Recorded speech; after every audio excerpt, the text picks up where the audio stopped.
is the race committee, and this race is live. How's the pressure look on this right side upwind? Okay, he's tacked back. Left side looks pretty good still. What do you think if we do 2 tacks? I think so. So in that case, we need to keep it fast. It's a bit more stressful than it needed to be, eh? Welcome to our first episode of the Loft 57 America's Cup podcast from North Sales and North Technology Group. I'm Ken Reed, president of North Sales and NTG. Having dabbled a bit in the America's Cup myself, as a strategist, coach, 2-time skipper, and even a few stints doing the play-by-play commentary for television, I'm a cup junkie just like a lot of us. So it's with great pleasure that I get to share a bit of knowledge and some great stories with legends and friends from cups both past and present. We'll be focusing exclusively on the America's Cup, still the pinnacle event in our sport. And by the way, the pinnacle event from a technology standpoint for North Technology.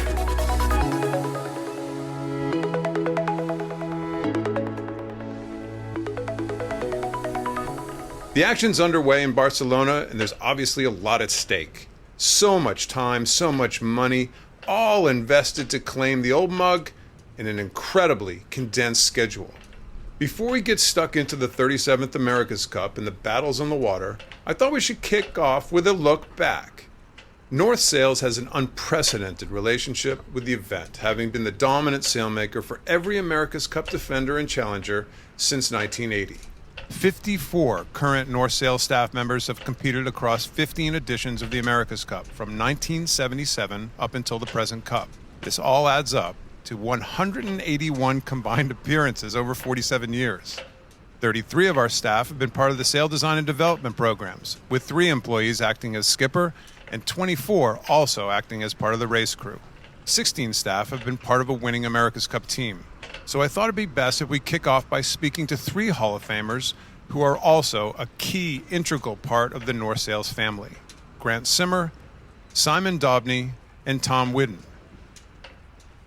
Simon's claimed no less than 5 America's Cup victories in his career. Grant, a 4-time winner, was on the infamous Australia 2 back in 1983 that seemingly changed the Cup forever. And Tom Whidden? He's simply just one of the pioneers of our sport, of sail technology, who's worked across 8 campaigns, winning 3 times. And as Tom likes to say, he believes he's lost the America's Cup as a tactician more than anybody else in history as well. So Tom will feature in our second episode, as he's so long-winded that we couldn't fit him in. He's just that good.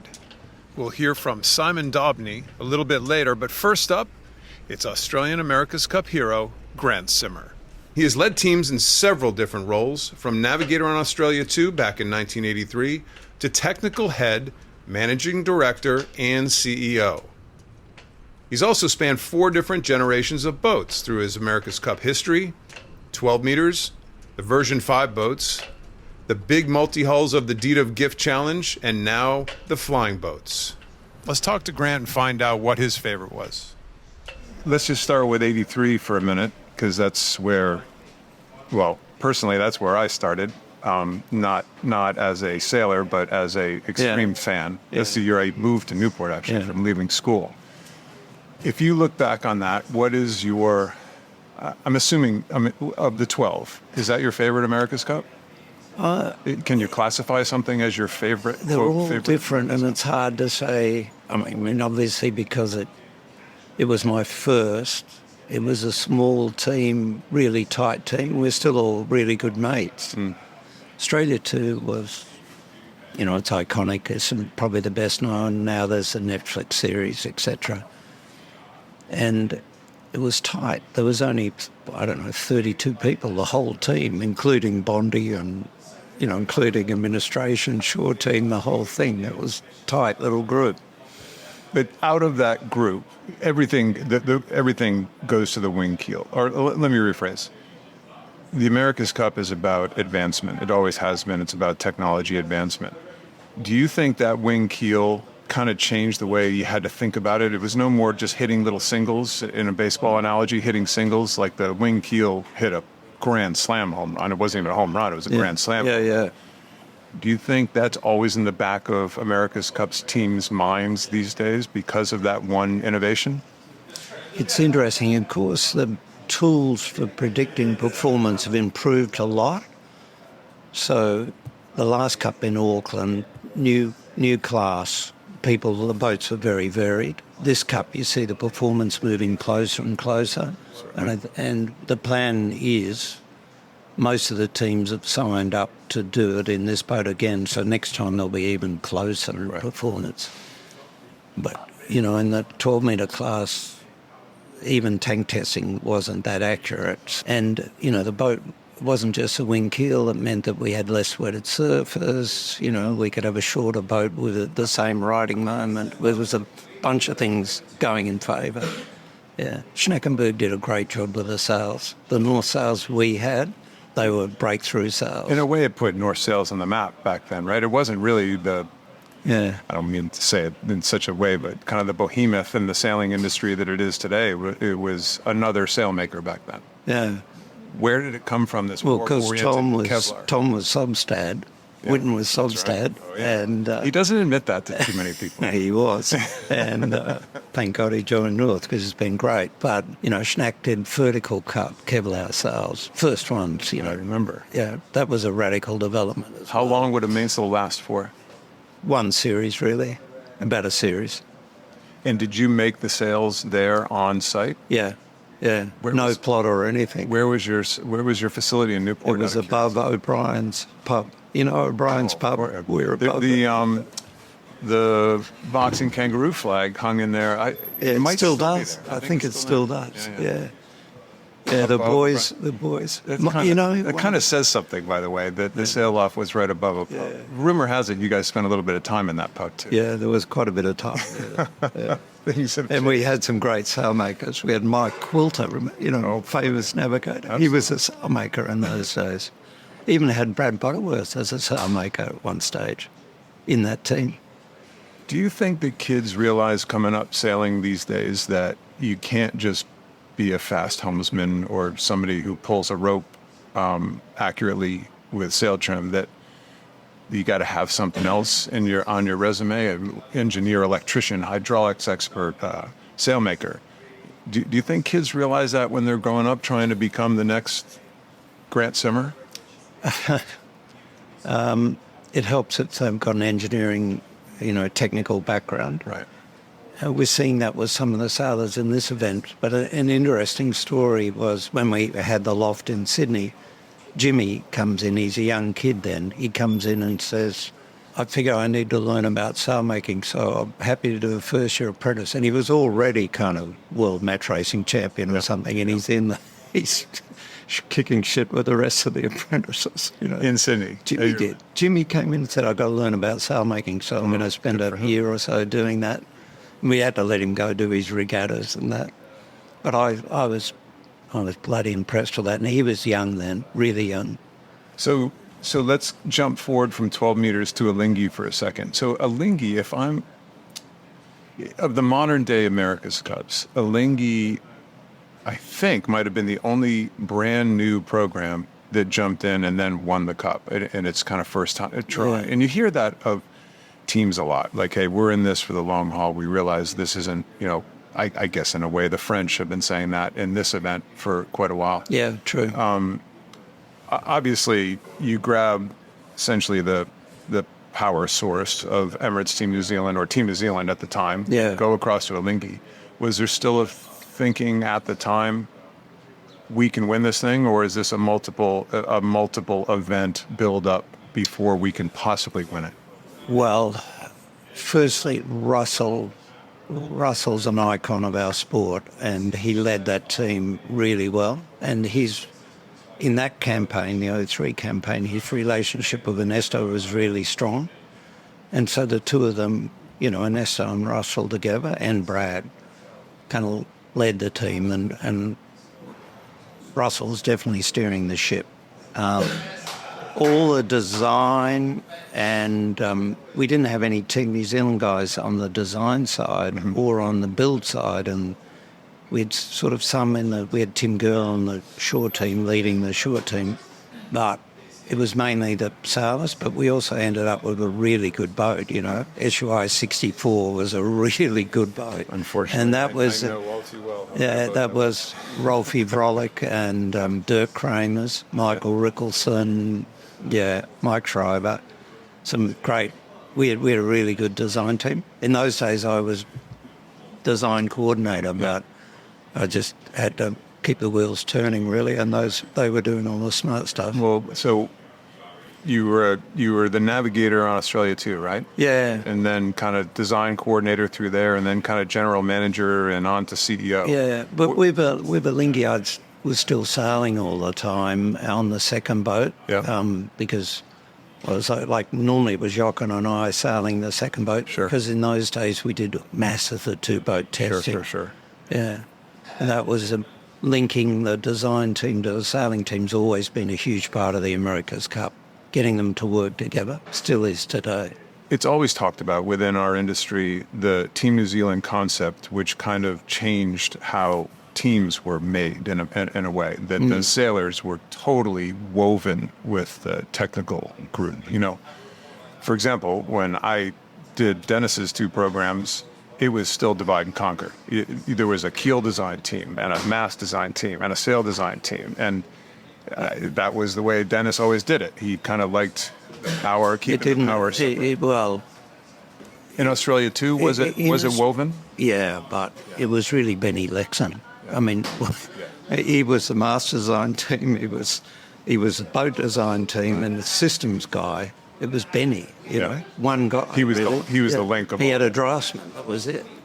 That was all it was in those days. Then Schnack was doing the sails. Yeah.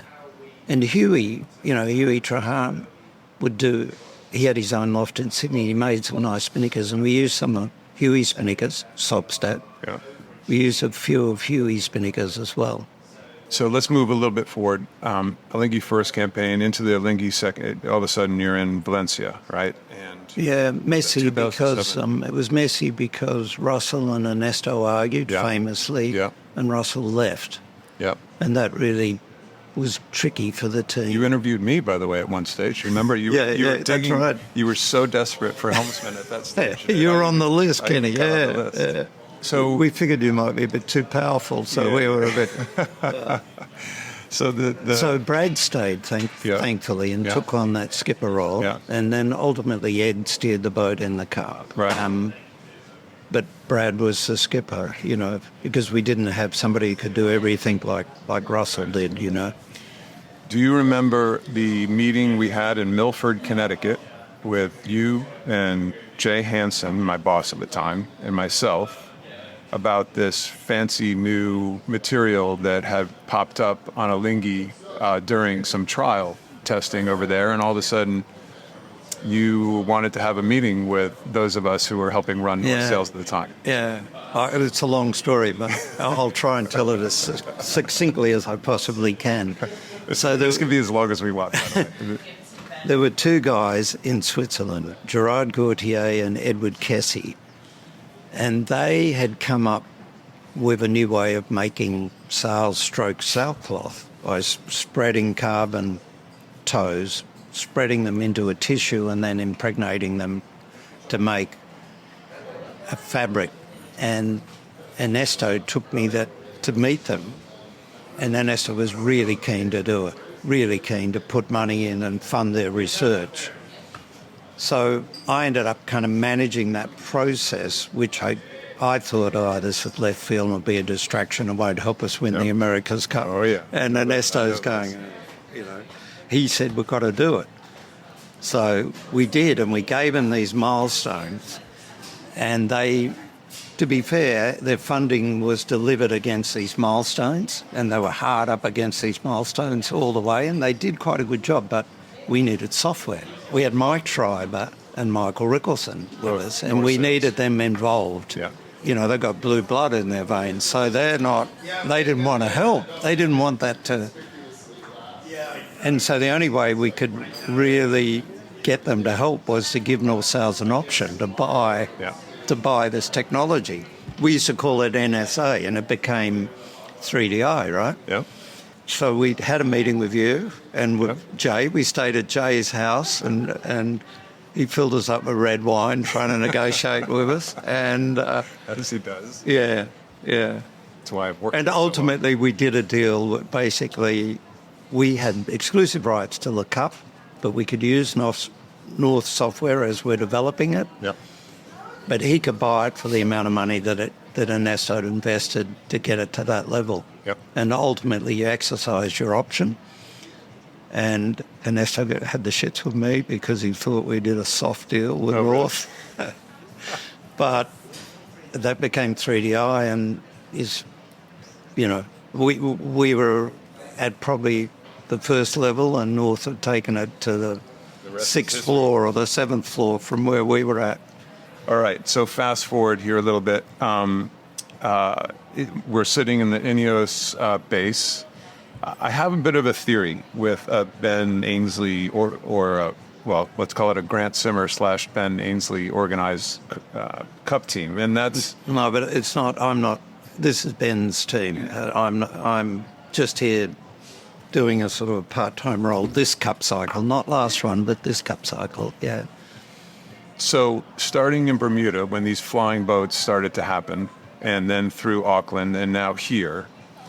If you looked at a snapshot of how the BAR, the Ben Ainsley Racing, or it turns into Ineos, how those teams started off the competition, it's almost identical. They start off kind of tough, right? Like rough around the edges, lots of questions. Are they going to survive this thing? And all of a sudden there's a ramp, and then there's another ramp and another ramp. And before you know it, holy crap, these guys are in the game.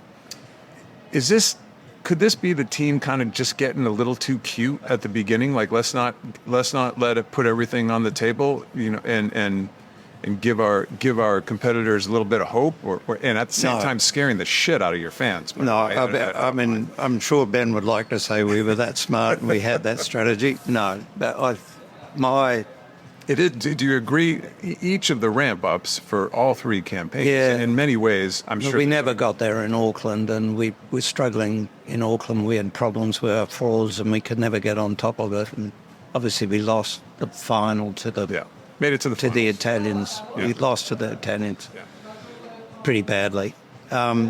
This time, America's Cup is about constant improvement. If you stop improving, somebody will overcome you, So this team was continuing working on stuff, and a couple of those things just worked out quite nicely. And then, but on top of that, you watch our boys sail like the boat, Ben and his team. Bloody impressive. Do you like this modern America's Cup? Is this good for the sport? Yeah, I do. I hear people argue, it should be like it used to be in 3-hour races, but we as a sport have got to get our profile up. Mm-hmm. And how do we do that? We've got guys sitting there ripping around at 40 knots, 50 knots around the top mark, and Sail GP's the same. It's exciting to watch, and the technology, people are into the technology. Can only have a short race. Can't, 20-minute race is where we're at, or 23-minute race. Yep. I think all of that's right. The boundary thing is a bit restrictive and hard, makes a guy gets up the line first, can push the opponent back. But it's the same for everyone, Yep. On balance, I think we've got a pretty good formula. It's expensive. I think the Cup every 4 years is probably hard. Does that make it more expensive or less expensive? More relative to the return to the sponsor. Sure. Yeah. When we go to get a sponsor, we're competing with football, tennis, Formula One. Like in the good old days, people just wanted to be involved like a watchmaker with a lingy. Audemars Piguet with Berlinghi. It's just a profile they wanted. Sure. But now we're competing with so many other sports all the time.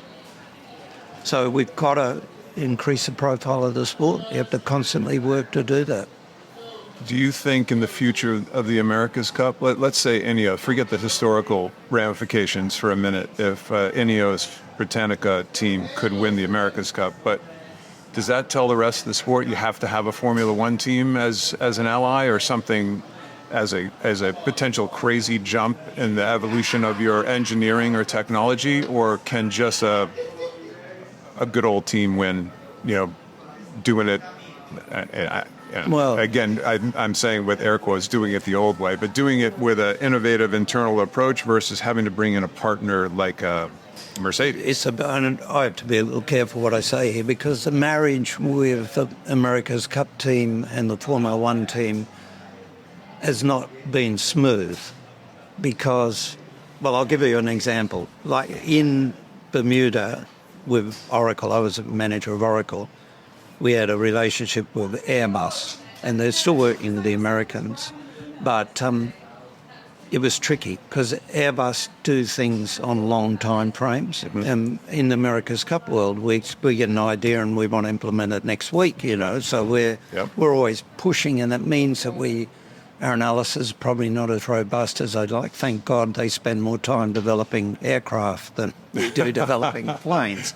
But they were worlds apart. They were worlds apart. Yeah. And in the Formula One world, somewhere in the middle, and their Formula One time frames are a lot longer than what we can suffer in the Cup world. So that marriage has been difficult.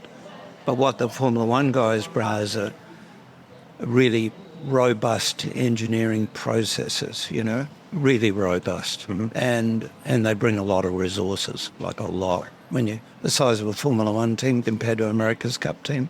America's Cup teams these days are in the order of 120, maybe 140 people. And, Formula One have got 1,000 people on the campus, So it's a different world, really. The other thing that Formula One has is they're racing next week, and they've got a car for next year, which is a small development of this year's car. Yeah. So they know what's going ahead, whereas the Cup world is a very stop-start world. Yeah. And the teams that have survived several cycles in the Cup have typically become strongest. Luna Rossa and Team New Zealand are two examples. Perfect. And that really helps because you can build on what you learned in the last Cup. So having the continuity Cup to Cup, I think, is really important. Is Ineos in this for the long haul?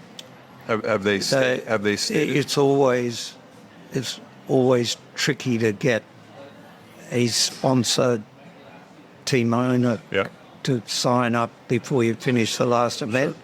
It's always difficult to get that, but it's also problematic for the team because people can't help thinking about, well, what am I going to be doing in 3 months' time?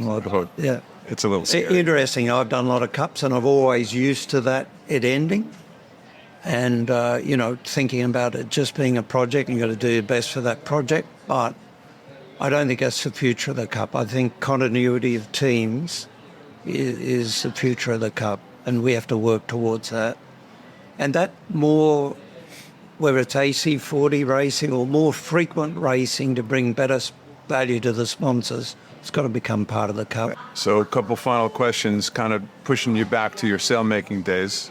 How often do you make it onto the sail loft floor here at Ineos? And what do you think of the craziness of a twin-skin mainsail around a mast, a D-shaped mast, and all the stuff that came through that? And you can be honest, I could tell. Tell by the look on your I face. thought, well, Burns Fallow at Team New Zealand, the sail designer, very well-known sail designer, great guy. He came up with the concept, my understanding. Yeah. And they wanted to get away from wing sails because it is a bit of a hassle to have a solid wing sail, and it's logistically. I thought, I didn't think it would be a good thing when it first was announced. Mm-hmm. But if you look at the sails now, it's like a catamaran, we got a fixed riding moment. So we hit our riding moment limit, and then the next thing you want to do is lower your centre of effort, increase the amount of power, and the bit that's still up top that's not driving, got to reduce drag. Go away. And but what the concept that Burns came up with and the development we've got, pretty bloody good. I think it's a lot better than a single skin sail, even though North get to sell two mainsails for the price of We're not going to talk about that. But I think I was wrong. I think it's the efficiency of the mainsails on these boats, because you've got to take off, you've got to go downwind, but once you're ripping upwind at 40 knots, that top of that mainsail is going to be dead flat and minimum drag, you know. If you peeled back the two layers of the twin skin mainsail, what would the world see in between? Well, there's some devices inside that help with the separation of the skins near the leading edge. Yeah. But that's about as much as I know. Is that what we heard cracking on your boat? No, it wasn't. It wasn't. But I heard that Ashby said that, but it wasn't. That was my old day. Yeah. Yeah. No, it wasn't. It wasn't. But perhaps it could have been, but it wasn't. Yeah. Okay, you're not But in terms of sail making, you asked what it's like, and I just go up there and have a look, and the poor old sailmakers have become more boat builders, and because we're gluing hardware onto the sail, they are gluing hardware onto the sails. I love it. The new technology in sail making, bloody impressive. So I think what's fascinating is that with the North, not just the North product on each of the Cup teams, but the North embedded designers. I always get asked, what is the real trickle down of an America's Cup program to the real world of sailing, right? We're sitting here in this beautiful marina in Barcelona, and there's sailboats all over the place. In your opinion, is there a real trickle down? I know I have my view on this, but is there real trickle down of what is being learned out here? Because the material mix and how they use it and what the Cunningham does and what this does and what that does, do you think that translates at some stage into the world of sailing? Well, the North designers that are typically embedded in an America's Cup team, which we have had for more than 40 years, you always have a sail designer embedded, even if they were designing solid wings in their day. But the thing that I think trickles down is the development of the tools and the modelling. And we now are modelling the performance of sails, the flying shapes of sails, and how they, by pulling the Cunningham, by changing the sheet load, by the forestay sag, by the mast bend, outhaul the sliding skins, modelling all this stuff. The tools have improved a lot, and those tools then flow into overall sail making so that you can achieve the shapes, a range of shapes with the sails delivered to racing boats. So that's the trickle on. I mean, I don't think we're going to see twin skin mainsails in the wider sailing world. I don't really think that would ever happen. Yep. But the tools that our guys are using here drop down through the North group into designers, even if they're just designing cruiser racer sails. Couldn't have said it better myself. Let's end on that note because it could only go worse from there. Grant Simmer, thank you very much. Good luck to the Ineos Britannia team. Is there a 13th Cup in your career? Oh, I don't know. Why stop at 12? Lucky 13, man. You got to go. I don't know. Yeah, I mean, it's become my life, really. Yeah. And I love it. Do you miss the old days on the floor with Kako kicking the stick back in Sydney? No, Coco wouldn't let me on the floor. Coco's still around, but not in the loft anymore. No, for sure. Just causing havoc wherever he goes. No question. Yeah, always has, always will. Yeah. Thank you. Thank you very Thanks, much. Ken. Thanks for your time. Bloody good, mate. Thanks. Next up is Simon Daubney, a 5-time winner of the America's Cup, and actually a new member of the North Sails family officially, whereas he's really been a member of the North Sails family for as long as I can remember, and frankly the best headsail trimmer I've ever sailed with in my life. As a 5-time winner, he's in rarefied air, sharing that title with Russell Coutts, with only Murray Jones as a 6-time winner being head of this entire elite group. Oh man, I'm just so happy to have had such a long career in the sport. I had no idea that it was ever going to happen. It wasn't until Australia 2 won the Cup and that opened it up to different countries and different teams that it was even thought of as a possibility to sail in it. Before we kind of go through what is the America's Cup, but let's take a step backwards. So, young kid growing up in Auckland? Born in Christchurch, but then lucky enough, when we moved to Auckland, the teacher sat me next to a guy called Mark Bell, whose dad had just built him a little sailing dinghy and was a member of the Royal New Zealand Yacht Squadron, and so that's how. Not a sailing family? No, not a lot. Just as random as that. That's why I'm here sitting talking to you. So knowing what you know about your youth and about how that path worked for you, and I know you're working with the German youth and women's America's Cup teams. So what are you telling those kids about the path? Because it seems a little scary right now for a kid. Well, those teams are all like highly experienced dinghy sailors and Olympians and this sort of thing. And so it's a little bit different then. But getting back to your earlier point, I really do think that they put the marks down way too early in the sailing for a lot of these things. It's like the Olympic programs have taken over and they get into, they've got these boats that you get into. And I seem to remember just going sailing for, out of a yacht club that had racing going on, but I don't even think we raced for at least 2 or 3 years.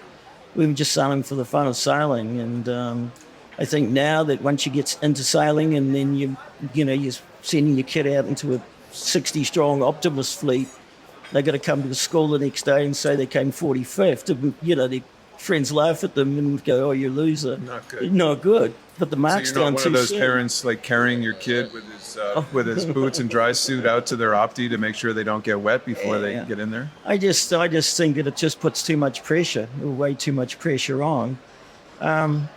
Yeah. So how do we loosen that up a little bit? Because I think it's not only that, but I think it then extends out into why is sailing shrinking? There could be a case that we're putting so much pressure on young kids to produce that pool of young kids that expands into old kids that eventually buy boats isn't there anymore.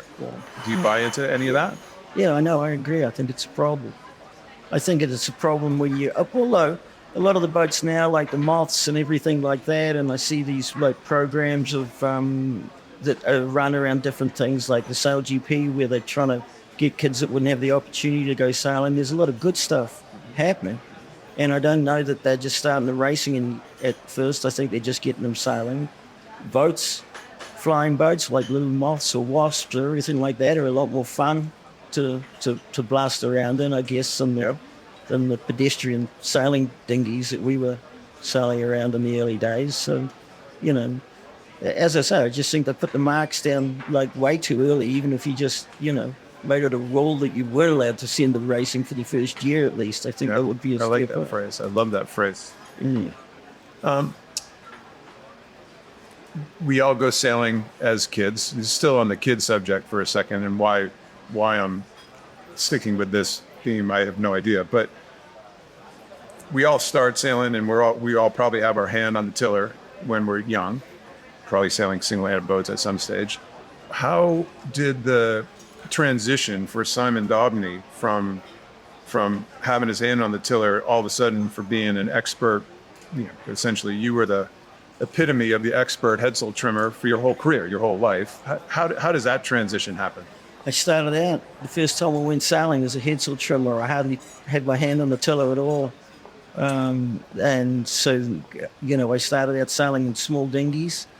We advanced from the sailing dinghy into a little boat called the Flying Ant and then into a 12-foot dinghy called the Cherub.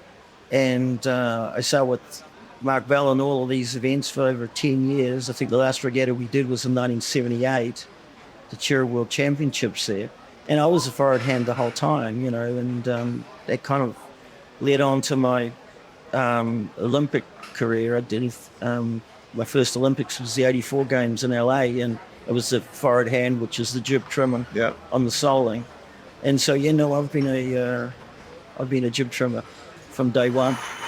All right, so to launching ahead here, as a jib trimmer, could you please tell the world why you had thick draft stripes on the front of the jibs of all your Alinghi campaigns? There's a rumor that you were going blind and that you couldn't actually see the sail shape anymore. Oh, actually, I do know the reason why we had thick stripes at the bottom. It was so that because we had a sail measuring cameras from the top of the mast, and so the top stripes were smaller because they were closer to the camera, and to be able to pick up the acute angle from the top of the mast, looking down the jib to be able to measure it, and we were working on with real time feedback back into the boat in a very early time. And so that's why the bottom stripe had to be so wide. And how about so I know this is probably not, so just so everybody knows, or tell me if I'm right or wrong here, the way you guys did it was you were the upwind trimmer, and then you would hand over and somebody else was the downwind trimmer. Is that correct? Yeah, we were the first team to do that.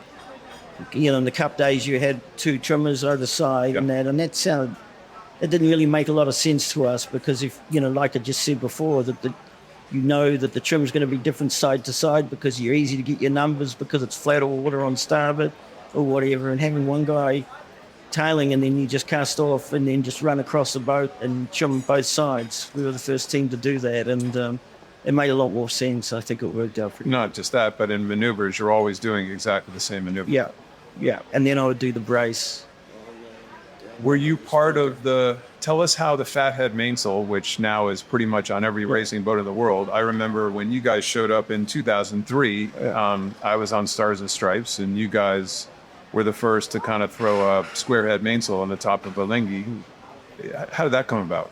Oh, I just think that was development. This again with Mike Schreiber, and I wasn't involved, but I think Warwick Furry and was pushing for that.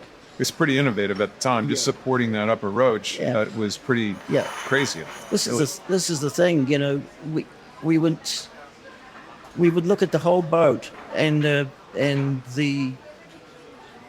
we'd select the crew like months and months and months out before the boat was even developed. Use the whole team's knowledge. Come at an angle of, we've been doing this and everybody's been doing this way for so long, but let's really kind of think outside the box and try with a clean sheet of paper and like, why do we do this? Or how do we sail this boat? We've got the first boats in 1992 had just so many winches. I think, by the time we got to 2007, the last version 5 thing, we've had half the number of winches on the boat, figured out a way to sail, for example,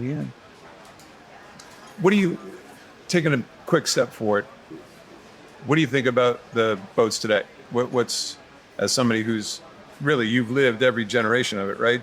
From 12 meters in 87 through the version 5 boats, through Valencia, then you lived the Deed of Gift. Is it okay to call it a debacle? Yeah. The Deed of Gift races? Yeah. It was horrible. And then now there's the flying era, right? So you've been part of all of it. Yeah. What do you think? What do you think of this America's Cup today? Oh, I think these boats are incredible. I think that, people our age, Kenny, are going to be so careful about criticising anything about it, because then they'll put us in the category of old guys that go, the cup was better and they should put it back at 12 meters.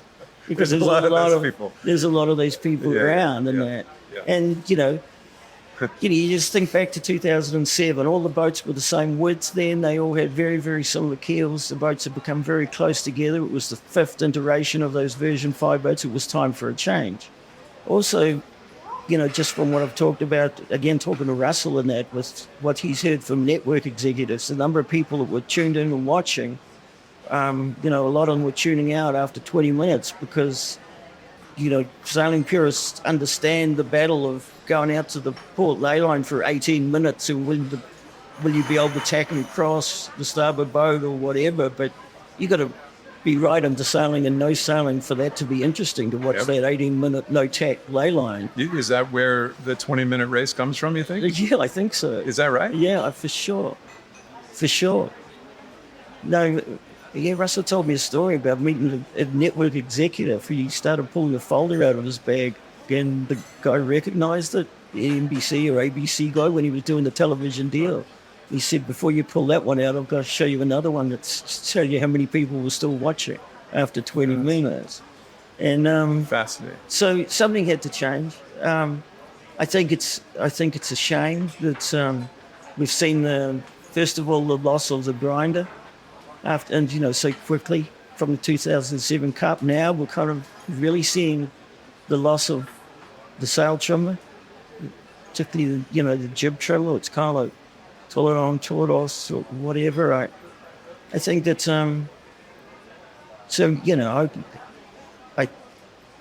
it's kind of there's a lot of stuff to miss. But as I say, it's just, if the sport wanted to go ahead and create a new audience or everything like that, an audience, I think that it had to happen. Some change had to happen. Can sail trimmers and grinders come back, or is it too far gone?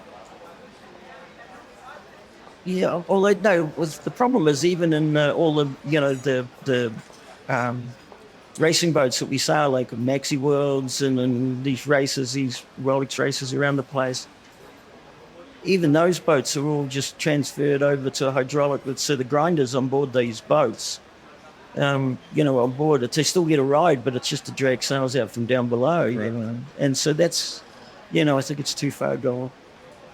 Not for sail trimming, though. I'd like to think, when you talked a little bit before about getting young people, and you and I have talked about, sharing some of this knowledge and getting young sail designers in and taking them under your wing because, and they're teaching them the nuances of the trim.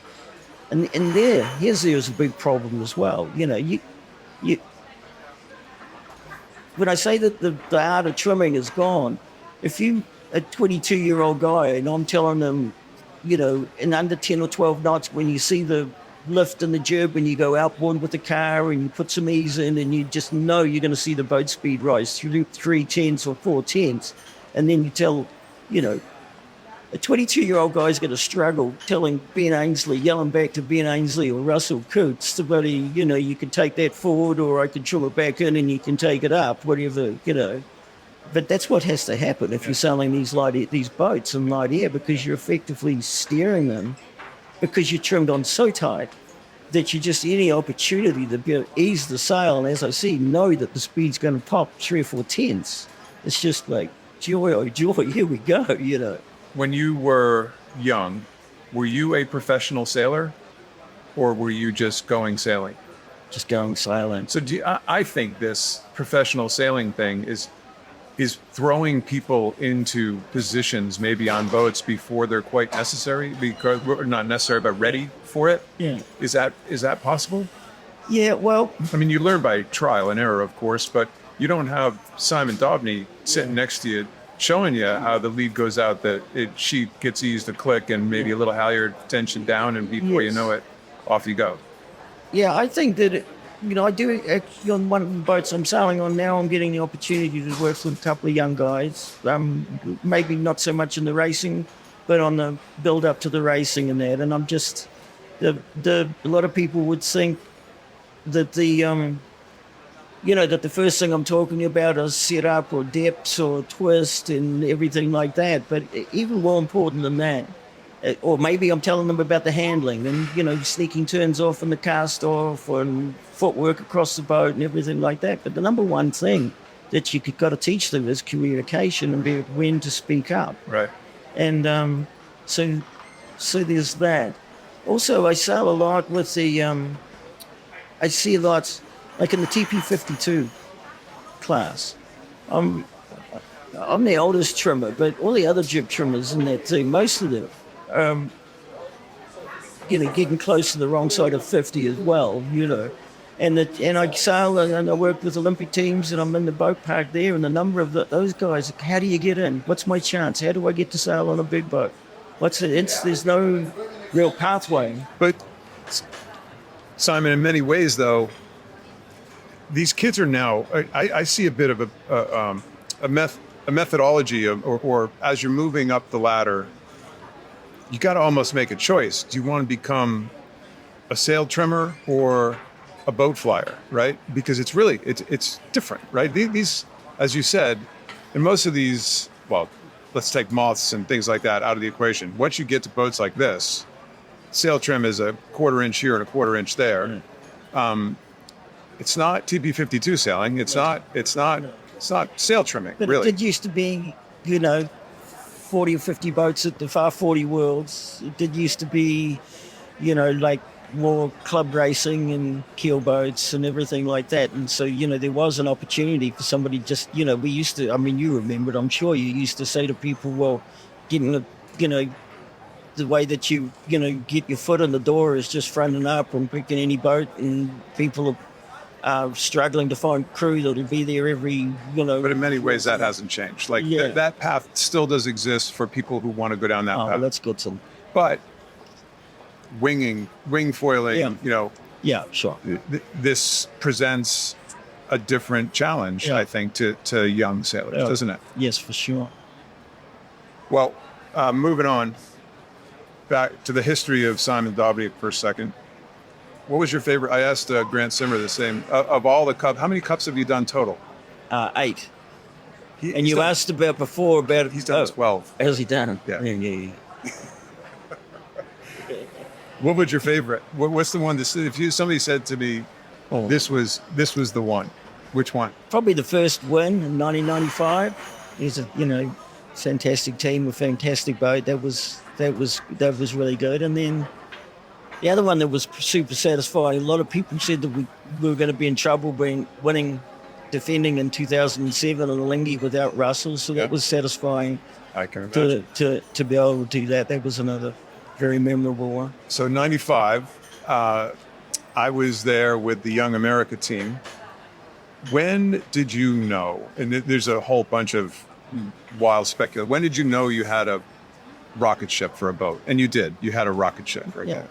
Well, we certainly knew that amongst the challenges, but, just if you go back to 1992, the America Q just smoked the challenges, and it's kind of some of the mystery that's gone from the Cup with the Defender being allowed to sail with the challenges. I was thinking about that.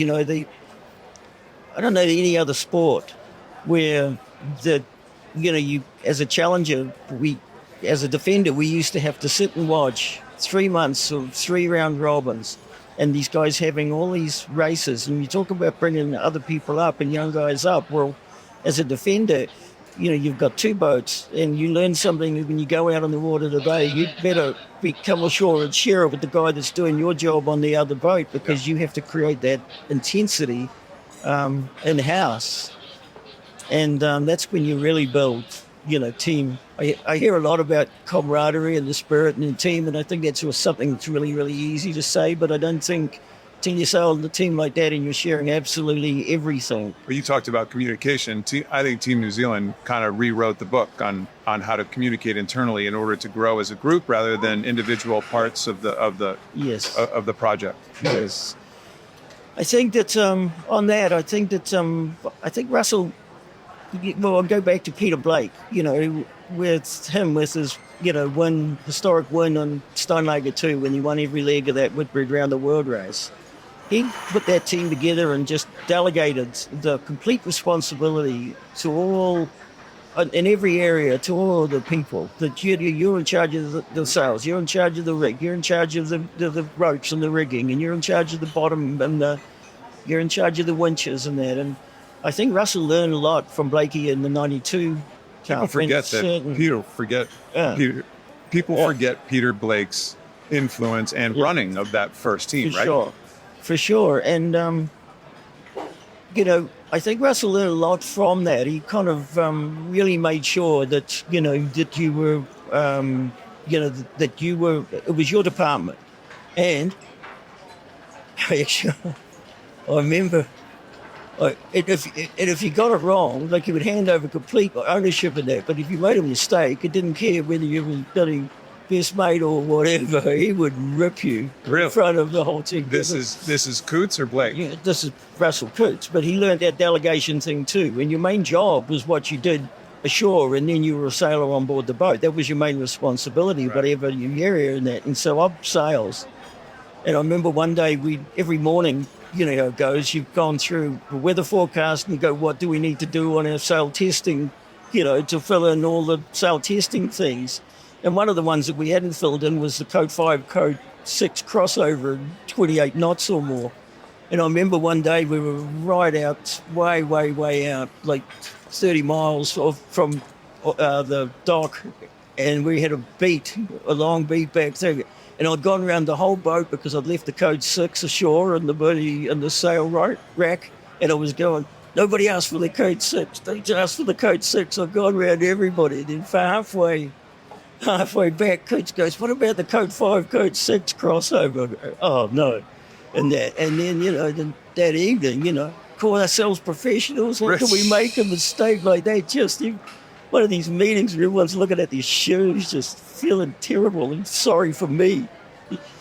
So that was the thing. You had the full responsibility, but man, you had to make sure you were doing the job properly. And that was a good lesson. That is a great lesson. So still in that same theme of defender and challenger, I was when I kind of read and knew a lot about the protocol and how they were going to do this cup, that the challenge that the defender was allowed to sail with back in our day, there was none. Matter of fact, you were taken out to the woodshed if you were a challenger and went and sailed against you guys. Oh my goodness gracious! The press would be all over it. The other teams would be all over. You just weren't allowed to do it. Yeah. Here, it's just it seems weird to me. It doesn't seem America's Cup-ish to me for that to be happening. What do you think? Yeah, no, I agree. The defender writes the rules and that, and to be fair, in 2007 we set up those acts that we had all the way around the world, and so we competed in those. But to actually get to sail and part of the Challenger selection trials I feel it's a bridge too far. It just doesn't seem right. There used to be mystery and mystique about what was going to happen when you lined up on that first start and what would happen, and you really had no idea. You just hope that you got it right. And back to that rocket ship in 95, you're telling me that you had no idea when you lined up against the defenders that first time that you were going to be quicker? Because I think the rest of the world thought you were going to be a lot quicker. Yeah. But don't exaggerate now. Come on, work with me. Fair enough. Fair enough. We knew we had a rocket ship. And I think if you remember, we did the first... Our plan, we knew the NZL-32 was faster than the NZL-38. But we used 38 in the first round robin, and then we were going to bring in it in the second. But we won all the races in the first round robin, and then the second and that. I think we waited to the semis before we brought 32 in because we knew she was narrower at the waterline and just a better all-round boat. And the New Zealand public just went crazy at that. This is it. This is when the wheels come off. What are they doing? Why are they changing boat? Everything like that. We knew what we had, so we were feeling good about that. Yeah. But I think that regatta set off kind of the modern day Kiwi kind of, could you call it a Kiwi dynasty around sailing around the world? I think that regatta started the whole thing. Yeah, for sure. So one final question, and this is kind of going back to the Wayback Machine again. As a kid, could you ever imagine an honor like being inducted into the America's Cup Hall of Fame? No, that was pretty cool. I think when that happened, I think Warwick and I were the first, I think maybe we were the first Saltulars to be inducted, which was pretty special. And so, that was a good look upon that as a great honor, for sure. How nervous were you when you were giving your speech? I did a pretty self-effacing speech. There was a lot of 12-meter legends in there, and I used to tell people that to just, come and tell me to shut up. If I ever started telling 12-meter stories, and then the next thing I'm just, wires and bolt cutters and just, waves crashing over the deck. It was pretty, I really enjoyed that. And the crazy thing is that, that was my first cup. Last one was flying around in 2013 and the 72-foot foiling catamarans. And so it was a lot of change over my career, that's for sure. Well, Simon Daubney, thank you for helping create that change.